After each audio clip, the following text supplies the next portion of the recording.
Perkenalkan, nama saya Gina Nabila Dayani dari kelas N1C dari NIM 25314050111024 dari mata kuliah Personal Branding dan Pengembangan Diri. Izinkan saya untuk menjelaskan apa saja yang saya pelajari di dalam matkul Personal Branding dan Pengembangan Diri. Personal Branding sangatlah penting di dalam zaman sekarang. Adanya personal branding sangatlah membantu kita untuk menambah relasi dan menampilkan diri di media sosial seperti CV atau portofolio, dan di mata kuliah ini mengajarkan bagaimana memahami diri sendiri secara lalu membangun citra diri yang autentik dan agar bisa dikenal dan dipercaya dan dihargai di lingkungan akademik maupun profesional. Yang pertama, self-awareness membuat kesadaran diri menjadi fondasi utama untuk memahami kekuatan, kelemahan, dan nilai yang ingin ditonjolkan. Dan yang kedua, potensi pengembangan diri kekuatan menekankan integrasi antara akademik maupun profesional dan eksplorasi potensi diri, misalnya kemampuan analitis dan komunikasi yang strategis. Yang ketiga, branding digital. Dengan minat profesional, branding aspek ini perlu adanya identitas autentik di ruang digital melalui portofolio dan media sosial. Selanjutnya ada networking untuk memperluas jaringan profesional dan cara menjaga konsistensi citra diri dan memperkuat reputasi.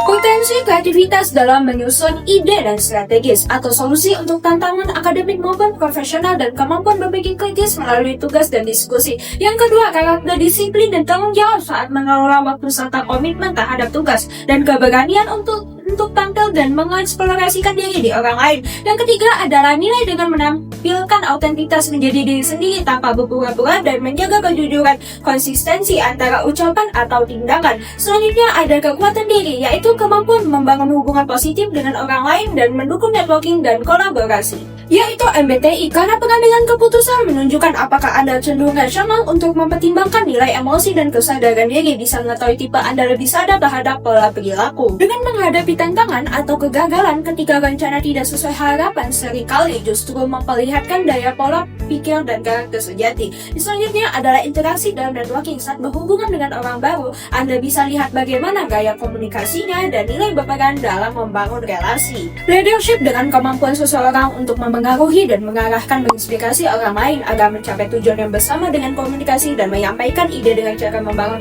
kepercayaan dan motivasi serta mengambil keputusan dengan berani memilih dan bertanggung jawab atas konsekuensinya. Selanjutnya ada time management, membuat planning dalam sebelum kegiatan agar target yang jelas dan disiplin dan konsisten dalam mengikuti rencana dan prioritas untuk membedakannya tugas yang penting dan yang mendesak. Pernyataan singkat, siapa Anda, apa kekuatan utama Anda, dan bagaimana Anda ingin dikenal dalam konteks akademik maupun profesional. Konsisten dengan menunjukkan kualitas serta perilaku kinerja dan stabil waktu ke waktu. Yang kedua, disiplin yang mampu mengatur diri sendiri dan menentukan prioritas serta membuat jadwal tanpa menunda-nunda. Selanjutnya ada efisien dengan mampu mencapai hasil terbaik dengan waktu dan tenaga dan sumber dalam. Inti dari personal branding dengan membedakan kamu dari orang lain, membuat kamu layak dipilih dan digunakan. Siapa kamu, apa keunggulanmu. Yang perlu mengenal kita dan percaya bahwa Anda adalah orang yang tepat dan dalam personal branding target audience, orang yang paling relevan dengan tujuan karir Anda. Mengabarkan gaya Anda sebagai seseorang profesional dengan Anda cara bekerja, berinteraksi, serta mengambil keputusan dan menghadapi situasi. Nama Instagram cocok untuk berbagai aktivitas harian namun tetap profesional dan bagus untuk membangun audiens yang ingin dikenal orangnya bukan skillnya. Selanjutnya ada LinkedIn, cocok untuk meningkatkan networking dengan HR dan mencari pekerjaan atau peluang karir dan branding lebih cepat dinotis oleh HR. Jaga etika profesional dan jangan ditiru seperti respon tidak sopan dan tidak menghargai. Tetap konsisten dengan nilai inti dengan tunjukkan lewat pola posting. Saya selalu ingin menjadi versi terbaik dari diri saya, tetapi kenyataannya saya bahkan tidak tahu harus mulai dari mana. Setiap kali melihat orang lain berkembang, saya merasa tertinggal. Saya punya banyak impian, tapi semuanya hanya berputar di kepala. Tidak pernah benar-benar saya wujudkan. Rasanya seperti berjalan di tempat, sementara waktu terus berlari. Konfliknya adalah masalah utama ada di dalam diri saya sendiri. Kebiasaan lama yang tidak pernah saya sadari benar-benar menghambat. Saya sering ragu kepada kemampuan saya, dan saya bertanya-tanya apakah saya cukup baik. Sikap tidak disiplin membuat saya menunda banyak hal yang penting. Fokus saya mudah terpecah, kadang-kadang terlalu bersemangat lalu tiba-tiba menghilangkan energi. Turning point, mulai keesokan harinya saya menulis target sederhana, bangun awal dan menyelesaikan satu persatu tugas yang penting dan membaca 10 menit goal. Dan saya juga mulai percaya diri karena bisa membuktikan bahwa saya mampu disiplin meski dimulai dari hal kecil. Setiap kemajuan membangun momentum baru. Dan setiap kebiasaan baik saya ulangi menguatkan fondasi saya.